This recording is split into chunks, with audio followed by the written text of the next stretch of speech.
Hey, Mike and Mike's Bags, and today I'm reviewing the Niteshade by HLBoardCo. Let's go ahead and break this bag down. This is a carpet bag, and this carpet is not a material that I have seen very often. In fact, I think there's only one of the bag that uses it, and I'm not positive, but I think this is the same carpet that Ultra uses on the Psycho R.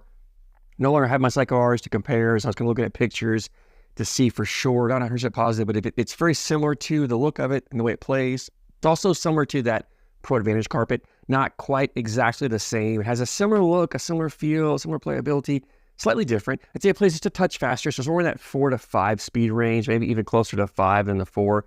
If I had to nail it down, I'd probably call it a 4.5, right? It's just a hair faster than that Pro Advantage carpet. So we're looking about a 4.5 speed on this low side. It's actually a wonderful material when you look at the control you have with it, the ability to throw blocks and put bags where you want, yet the bag tends to not hang on the hole like I would expect a control bag to. As you watch this video, you'll see bags drip in the hole that probably shouldn't. You know, it plays like a carpet bag with control, but around the hole, it actually plays like a faster bag. And I'll get more into that playability here. But anyway, about a 4.5 speed on the slow side.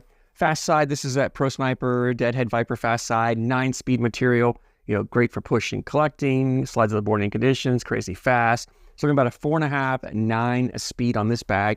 Template-wise, this is on the smaller side. I'm gonna call it a small template bag.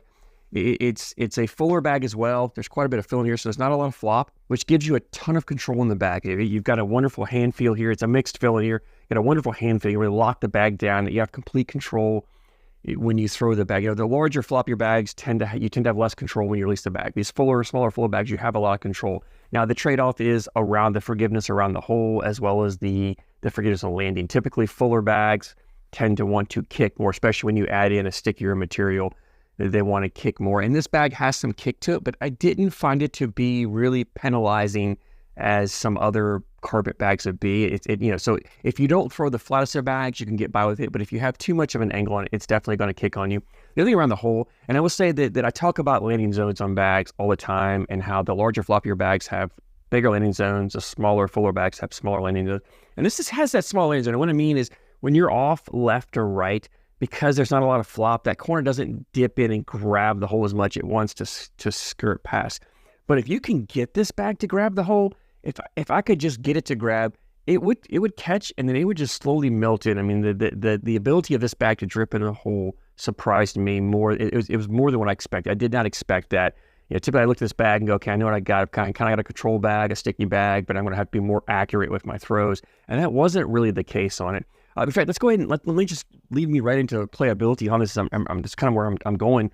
It's a bag this is a bag designed for more of a dirty style game, I think, or for playing dirty boards. It's probably better suited for dirty boards. Not so much that dirty style. I mean, you can control this. You can put blockers up there. You can cause congestion. It's a full enough bag that you're clipping a corner and taking it in. In fact, you're probably going slick side. And this slick side's fast enough you can push through and take multiple bags with this. I would say I had some issues with the bags bunching, but I never really had a problem with the holes being clogged, right? The bag, sometimes when I had a bag, I would try to go after on the side and it would hit and the two would bunch. And then I'd have to take my third bag and come through and collect. Sometimes it'd bunch and hang there and then slowly just drip in. That was the surprising part for me, was how well this bag just kind of melted in the hole. It's a mixed fill. It's not all 100% bead fill. It's a mixed fill. So you take some of the bounce. That still has some bounce, still has some hop to it, which gives you the ability to shape shots, right? You can cut this bag, you can roll this bag, you can flop this bag, you can do anything you want with the bag. You can manipulate this bag however you want to. It's designed to shape shots, which is why I think it's better suited for dirty boards, because the more congestions on the board, the better this bag plays, the easier it is. This is a better choice to get around congestion, get around blocks, get around bags in front of the hole, leave them there, and you're putting yours in. But around the hole, typically a bag like this, when you get around the hole, it just wants to hang, and then you have to get aggressive go after it. But this bag just, like, if I could just get it at the hole and get it started, it was going to drip right in. And it did that more than once. I think I got a few clips here, and you'll see them as you watch it. I don't video every time I'm throwing, because when I'm out there throwing, a lot of times I'm throwing initially to get a feel for the bags, if the bag's broken, and then after I throw them for about an hour or so, I'll flip the camera on. If the bags are ready to start recording. If not, I'll come back a different day and keep throwing until I get them where I think they're ready enough to do a video on them. And so there was a lot of throws that aren't recorded here where this bag just played so much better. It played like a faster bag around the hole. It's not really large. It played like a faster bag around the hole, not a slower bag. So you gain this material, you gain the control of a carpet bag about putting blockers where you want, and you can get aggressive and put blockers a little more over your opponent's side, because with this bag, I have the ability to throw a cut shot. If I have to come across, I can come across, throw a cut, clip it, and take it in. A lot of times, because it's full enough, I can just come down the middle, usually just clip it as well. I don't have to go crazy aggressive if I don't need to. If a bag is on the other side, you're able to cut across and grab it.